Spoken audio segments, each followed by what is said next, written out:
귀하고 복된 새벽에 나오신 우리 성도 여러분, 하나님의 크신 은총이 여러분에게 충만하시길 축복합니다. 오늘 함께 읽은 21장 1절 9절 말씀을 보시게 되면 다윗이 시대에 해를 거듭하면서 3년 동안 기근이 일어나게 되죠. 일어나게 된 이유는 그래서 이유를 알려고 이 다윗이 하나님께 기도를 했더라, 이렇게 말씀하고 있습니다. 간구했다. 참 너무너무 이 다윗은 문제를 만날 때마다 자기가 어떻게 해결해 보겠다는 생각이 아니라 하나님께 꼭 문제를 여쭙는 그런 다윗의 모습을 볼 수가 있습니다. 근데 그 기도에 물어봤더니 우리 주님께서, 하나님께서 말씀하시기를 사울의 피가 그 지구에 있음으로 말미암아, 그래서 이 사울이 피를 흘렸는데 어떤 피를 흘렸느냐? 기브온 족속을 죽였다라고 얘기를 합니다. 기브온 족속은 이 여호수아가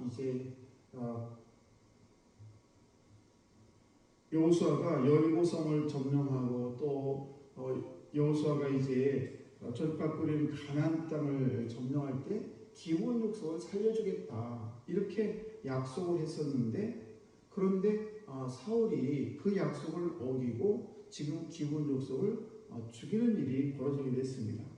그 이유는 알 수는 없습니다. 왜 죽였는지 알 수는 없지만은 2절 하반부 보게 되면 뭐라고 기록을 하고 있냐면, 사울이 이스라엘과 유다 족속을 위하여 열심히 있어 저들을 죽였다라고 이야기를 하고 있습니다.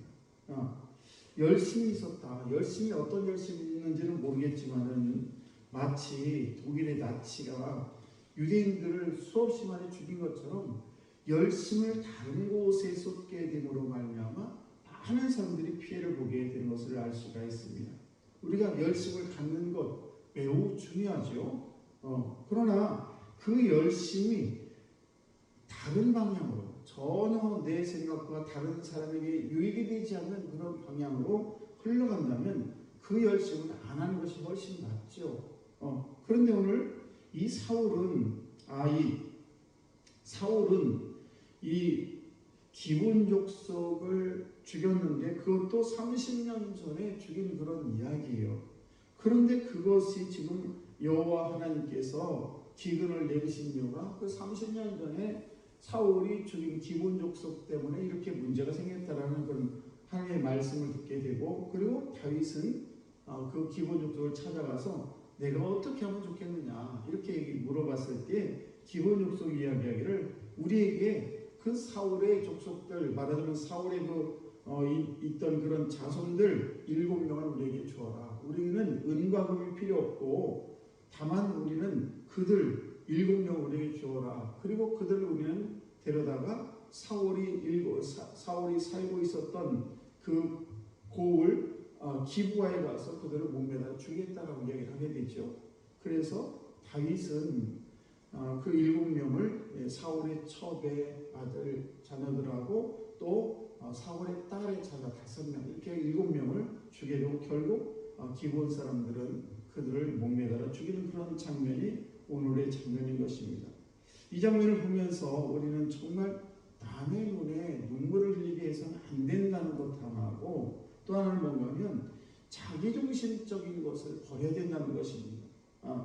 열심히 있는 거 매우 중요합니다. 그러나 그것이 자기중심적인 데서는 안 된다는 것이, 많은 사람들에게 덕이 되고 많은 사람들에게 혜택을 누리는 그런 일을 해야지, 자기 주장만 앞세우고 자기 이익만을 위해 산다면 많은 사람들이 그것 때문에 정말 피를 흘리고 어려움을 당해서는 안 된다는 것입니다. 또 하나 우리가 알 수 있는 것은 이 말씀을 통해서 이방 민족에 대해서 긍휼한 마음을 가질 필요가 있다는 것입니다. 저는 언젠가 우리 1970년대 80년대 그 전에 박정희 대통령께서 나라를 다스리지 않았습니까? 전 그때 우리나라 대통령이 서독을 방문한 그런 역사적인 사건이 있습니다. 그때 우리나라 정말 우리나라에서 그 당시 엘리트들이죠. 그 당시에 고등학교를 다니고 또 나라에 일거리가 없어가지고 저 서독 광부로 나가고 또 서독에 가가지고 그냥 간호사로 일을 하는 이런 일이 있었습니다. 그때 그 대통령이 가가지고 그들에게 연설한 내용이 있어요. 우리나라가 가난해서 너무너무 미안하다. 당신들이 여기 온 것에 대해서 너무너무 미안하다는 눈물을 흘리면서 대통령이 연설을 읽지를 못합니다. 그때 거기에 있던 그런 서독에 가 있던 그 수많은 우리나라 정말 엘리트들이요. 그때 다 고등학교, 그 당시에 고등학교는 대단하죠. 그런 분들이 눈물을 흘리면서 박정희 대통령하고 그냥 눈물을 흘리는 그런 이런 일들이 있었습니다.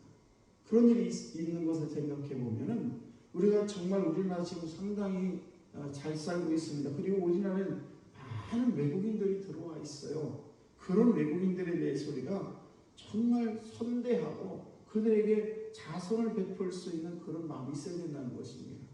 우리도 얼마나 힘들고 어려웠습니까?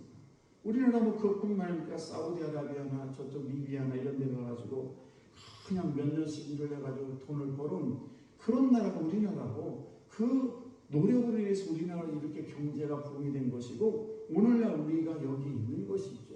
그런데 그때 일을 다 까맣게 잃어버리고서는 지금 와가지고 외국인들에 대해서 홀대를 하면 이렇게 해서는 안 된다는 것입니다.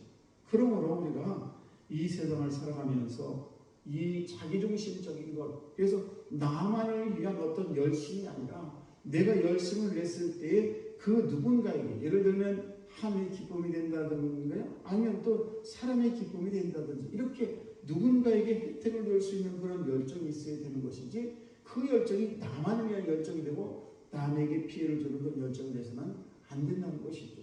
그래서 사울은 이렇게 기본 사람을 죽인 이유가 그래서 이스라엘 백성과 그 유다 백성을 위해서 그 열정을 내서 기본 사람들을 많이 죽인 것은 결국 하나님이 그 죄를 보시고 30년 지난 후에 다윗에게 이렇게 이 가뭄으로 인해서 고난을 당하게 되는 그런 일을 벌이게 되는 그런 일이 있게 된 것을 알 수가 있습니다.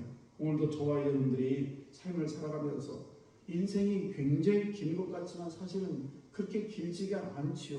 그러나 우리가 이 세상을 살아가면서 하나님의 자녀로 부름을 받은 저와 여러분들이 정말 하나님이 기뻐하는 그런 삶, 그리고 나 중심이 아닌 하나님 중심, 하나님이 기뻐하는 그런 삶이 되어야 될 것이고, 그리고 그 누군가에게, 특별히 이방인들에게 이 나라에 와서 누군가에게 정말 돈을 벌고 가족에게 혜택을 주려고 와서 노력하고 힘들어하는 그 이방민족에게 우리가 선대할 수 있는 그런 성도가 되어야 될 줄 믿습니다. 이것이 바로 하나님이 기뻐하는 일이고 저분들이 하나님의 자녀의 이 세상을 살아가는 가장 기쁜 모습이 아닐까 생각합니다. 오늘도 저와 여러분들이 하나님 사랑, 이웃 사랑을 꼭 기억하시고 그것을 실천하시는 저희들 다 되시기를 주의 이름으로 간절히 축복합니다. 기도하겠습니다.